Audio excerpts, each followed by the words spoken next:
তাইলে আমি আপনি যদি নিজেকে পরিপূর্ণভাবে আল্লাহর গোলামি দাবি করি, কার গোলামি? আল্লাহর গোলামি দাবি করি, তাহলে সব সময় জিকির ফিকির থাকবে কার? কথা বলেন কার? আরো জোরে কোন?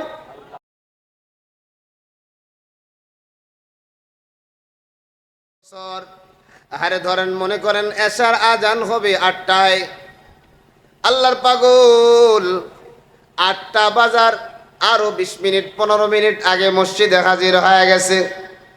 সাথীরা ডাক দিয়া কয়, সাঈদ আপনার বিষয়টা তো আমি বুঝতে পারলাম না, আজানের আগে আগে আপনি মসজিদে গিয়ে বসে থাকেন। এ সাঈদ, আজানের আগে তো মসজিদে যাওয়ার দরকার নাই, আপনি আগে আগে যান, কারণটা কি?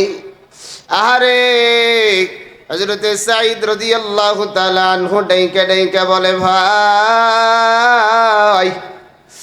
আমি আগে আগে আল্লাহর ঘর মসজিদে যাওয়ার কারণ কি জানো?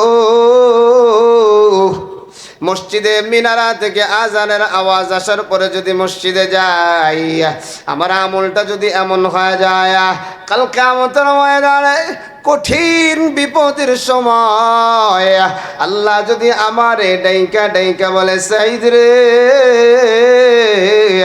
30 বছর 40 বছর 50 বছর হায়াত তোমারে আমি দিয়েছিলাম, ও সাঈদ কোনদিন মসজিদে আজানের আগে তুমি আসো নাই, তোমারে ডাইকা ডাইকা আমার দরবারে সাজদা দেওয়ার জন্য আনা লাগছে।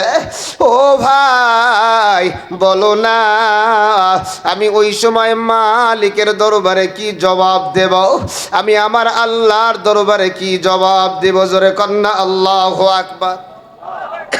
মেজাজটা কি চিন্তা করেছেন যে আমি আল্লাহর দরবারে দাঁড়াবো, আল্লাহ যদি বলে যে গোটা জীবনটাই মসজিদের আজান শুনে মসজিদে আসছো, এজন্য আমি আজকে 40টা বছর মসজিদের মিনারা থেকে আজানের আওয়াজ আসার আগে মসজিদে ঢুকে যাই। সুবহানাল্লাহ।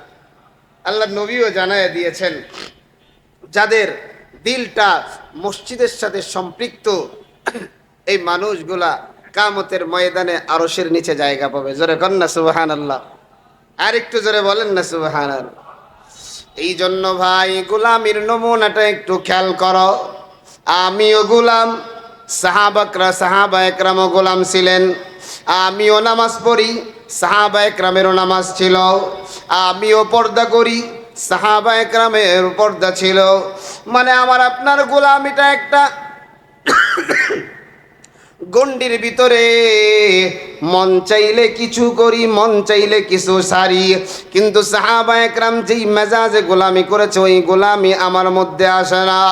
ও ভাই, আব্দুল্লাহ ইবনে আমর ইবনুল আস রাদিয়াল্লাহু তাআলা আনহু আস্তে আস্তে বয়সটা যখন বাড়া আরম্ভ হয়ে যায়, এক সময় বয়স যাইতে যাইতে 79 বছরে ঠিকা যায়। আব্দুল্লাহ রোজা রাখে না, আস্তে আস্তে দুর্বল হয়ে গেছি। এমন সময় চিকিৎসার জন্য ডাক্তারকে হাজির করা হয়। ডাক্তার ডাক দিয়া কয়, ভাই আব্দুল্লাহ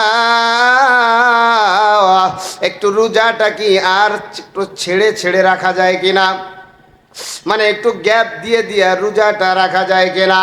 আব্দুল্লাহ ডাক দিয়া কয়, ডাক্তার মন চাইলে চিকিৎসা করো, না মন চাইলে তুমি এখান থেকে চলে যাও।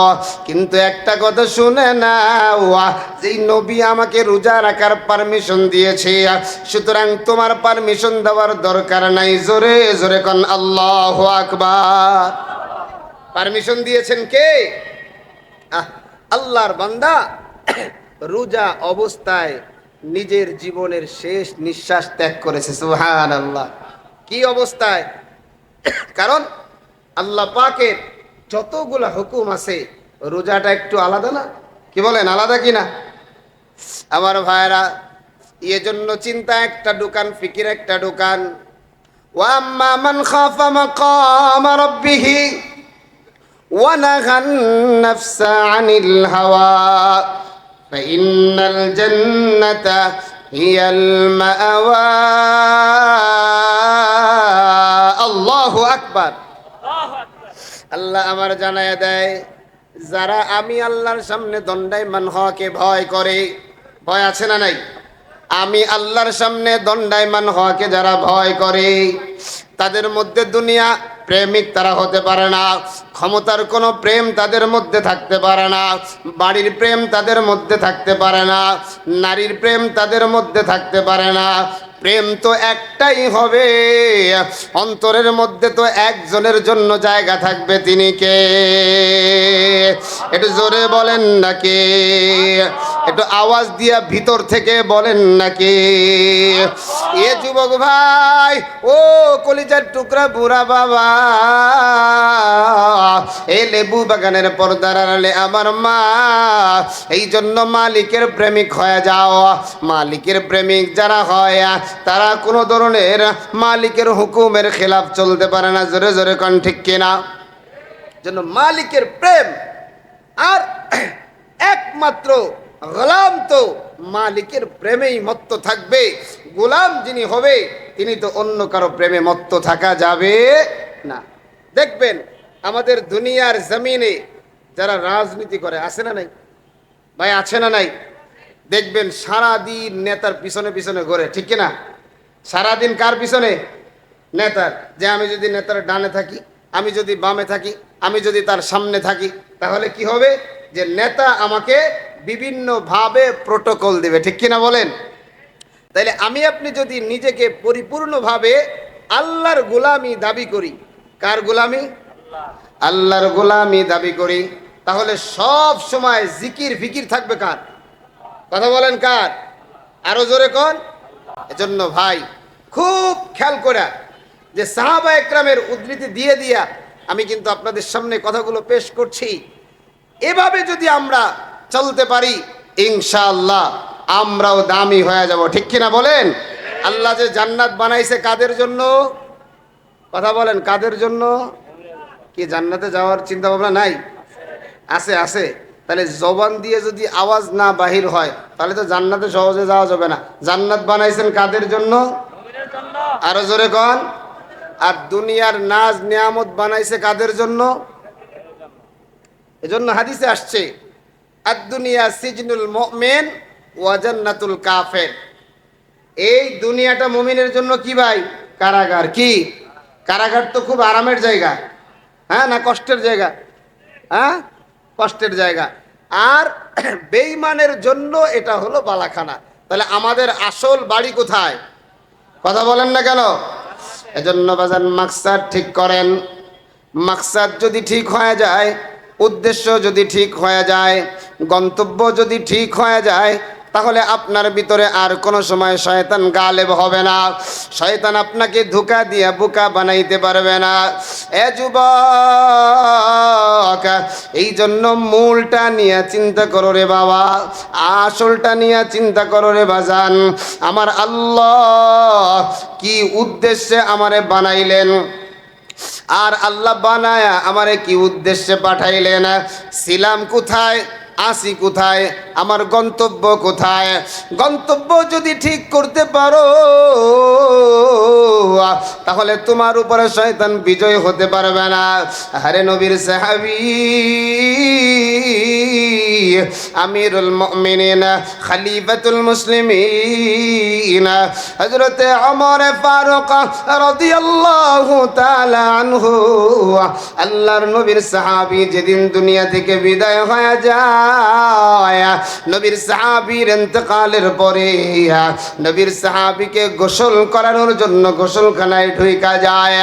যেই সাথীরা গোসল করায়, ওই সাথীরা যখন শরীর থেকে কাপড়টা খুলে ফেলে, জামাটা খোলার পরে পিঠে যখন পানি দিয়া হালকা করে একটা ডলা দেয়, তাকায়া দেখে রে আমিরুল মুমিনিন খলিফাতুল মুসলিমিন হযরতে ওমরের পিঠের ভিতরে লম্বা লম্বা কালো কালো দাগ দেখা যায়। আল্লাহু আকবার। আরে সাথীরা এই অবস্থা দেখে চোখের পানিটা ছাইরা দেয়, ছাইরা দিয়ে একটা চিৎকার মেরে বলে, কে আছো রে? আমিরুল মুমিনিন খলিফাতুল মুসলিমিনের শরীরের ভিতরে মনে হয় চাবুকের আঘাত। কে আমিরুল মুমিনিনের শরীরের মধ্যে পিঠের ভিতরে চাবুকের আঘাত দিতে পারে? এমন সাহসটা কার? আরে কেউ কোনো কথা বলতে পারে না, কেউ জানে না কিভাবে হলো। সাথীরা এবারে ডাক দিয়া কয়, আব্দুল্লাহ, ও আব্দুল্লাহ, আপনার বাবার পিঠের ভিতরে কালো কালো লম্বা লম্বা দাগ দেখা যায়। আব্দুল্লাহ রে, আপনি কি জানেন এই দাগগুলো কিসের দাগ? আহারে আব্দুল্লাহ ডাক দিয়া বলে, ও বাবার সাথীরা, এই দাগটা কিসের দাগ এটা আমার জানা নাই, আমার আম্মা ভালো বলতে পারবে দাগটা কি। এবার আব্দুল্লাহ গিয়া বলে, মা, আমার বাবার পিঠের ভিতরে লম্বা লম্বা দাগ দেখা যায়। মা, এই দাগগুলা কি কারণে হইল একটু জানতে চাই। আহারে আব্দুল্লাহর মা ডাক দিয়া বলে, বাবা, তোমার বাবা এমন একজন মানুষ ছিলেন, সব সময় তোমার বাবার বালিশের পাশে লম্বা একটা চাবুক থাকতো। আর তিনি যখন বাহির হইতেন, হাতে একটা ডায়েরি নিয়ে বাহির হইতেন। সারাদিন কি আমল করেছে, যদি খেলাফে আউলা কোনো আমল হয়ে যায় ওই ডায়েরির ভিতরে লিখে রাখতেন। হযরতে ওমর ফারুক রাদিয়াল্লাহু তাআলা আনহু যখন রাত্রবেলা বাড়িতে হাজির হয়ে যাইতেন, হাজির হইয়া ডায়েরিটা খুলে খুলে দেখতেন কোন কোন খেলাফে আউলা আমল আজকে হয়ে গেছে। ওই যেই চাবুকটা দিয়া নিজের শরীরে নিজে জোরে জোরে আঘাত করে আর বলে, ওমর, এই চাবুকের বাড়ির কি আর ব্যথা, ইয়ার চাইতে জাহান্নামের আগুনের শাস্তি কিন্তু বড় কঠিন। এইভাবে তোমার বাবা প্রতিটা দিন ঘুমে যাওয়ার আগে নিজের শরীরে নিজে পিটাইতেন, নিজের অপরাধের শাস্তিগুলা নিজে নিয়ে নিতেন। এ আমার যুবক ভাই, ও কলিজার টুকরা বুড়া বাবা, আরে মরণের চিন্তা কি তোমার নাই? আল্লাহ তো বলেছেন, ওয়াবুদ রাব্বাকা হাত্তা ইয়াতিয়াকাল ইয়াকিন। এগুলা তোমার কিন্তু মরা লাগবে, জন্য মরণ আসার আগ পর্যন্ত আমার গোলামি করো।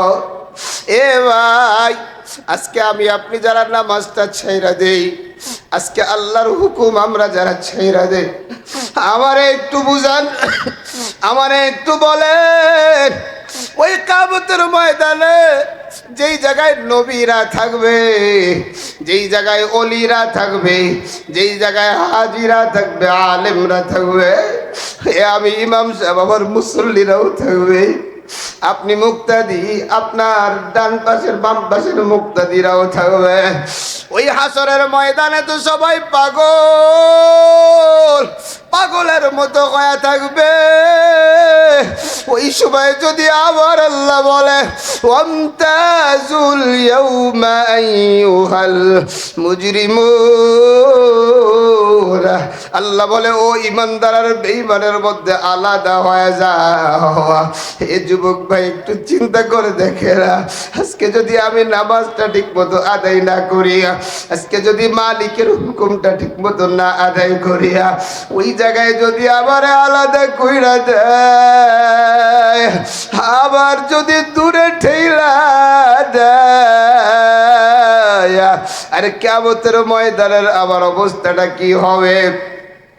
আমার অবস্থাটা তো বড় ভয়ঙ্কর হবে। আমি তো আবার আল্লাহর দরবারে আসামি হয়ে দাঁড়ায় গেলাম। আর যদি আসামি হইয়া যায়, ভাই, ওই কিয়ামতের ময়দানে আমল নামাটা কিন্তু ডান হাতে আসবে না, আমল নামাটা কিন্তু বাম হাতে আসবে। ও যুবক, চিন্তা করিয়া দেখো, আমল নামাটা যদি বাম হাতে আসে, আমি তুমি কিন্তু ধরা খেয়ে যাব। কারণ আমার আল্লাহ বলে, খুঁজো ফাগুল্লু তুম্মাল জাহিমা সল্লু। আল্লাহ বলে, না পরমানটারে দর, আল্লাহ বলবেন নেমক হারামটারে দর, আর এই নেমক হারামের গলার ভিতরে বেরি লাগায় দেয়। এ যুবক ভাই, এখনো কিন্তু সময় আছে। মালিকের দিলটা একটু নরম করিয়া, নিজের দিলটা একটু নরম করিয়া ওই দিলের মধ্যে মালিকরে বসাও। ওই দিলে আর কাউকে বসানো যাবে না, বাড়িকে দিলের মধ্যে ঢুকানো যাবে না, গাড়িকে দিলের মধ্যে ঢুকানো যাবে না, মাকে দিলের মধ্যে বসানো যাবে না, সন্তানকে দিলের মধ্যে বসানো যাবে না, স্ত্রীকে দিলের ভিতরে বসানো যাবে না। এই দিলের মধ্যে একমাত্র আবার আল্লাহ। আরে কুরবানি তো চলে আসছে রে ভাই। ইব্রাহিম নবীর ইতিহাস তো আপনারা সবাই জানেন। আরে মালিকের নবী ইব্রাহিম, অন্তরের মধ্যে সন্তানের একটু ভালোবাসা মহব্বত ছিল, যার কারণে সন্তানরে কত দূরে ঠেলে দিয়েছে।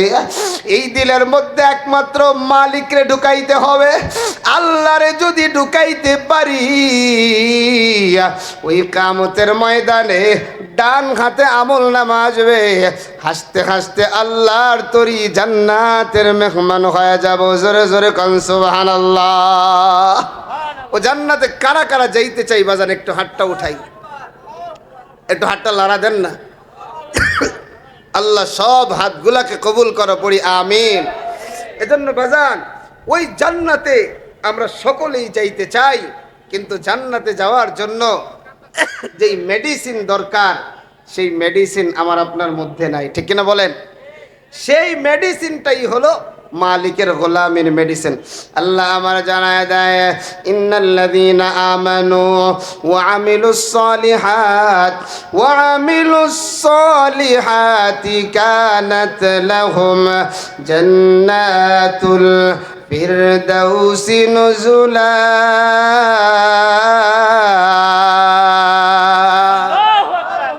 আল্লাহ জানায় দেয় যে বান্দা, তুমি যদি জান্নাতে যাইতে চাও, এক নাম্বার মেডিসিন হলো ঈমানটাকে একবারে ভিতরে বদ্ধমূল করে দাও। কারণ ঈমান আর কুফরি এক জায়গায় হতে, কথা বলেন না কেন? এই যে লাইটের আলো আর অন্ধকার এক হতে পারে? কারেন্ট চলে যাবে, অন্ধকার হয়ে যাবে, কারেন্ট আছে তো অন্ধকার দূরীভূত হয়ে যাবে। তাহলে বোঝা গেল ঈমান আর কুফরি কোনো সময় এক জায়গায় বাস করতে পারে না।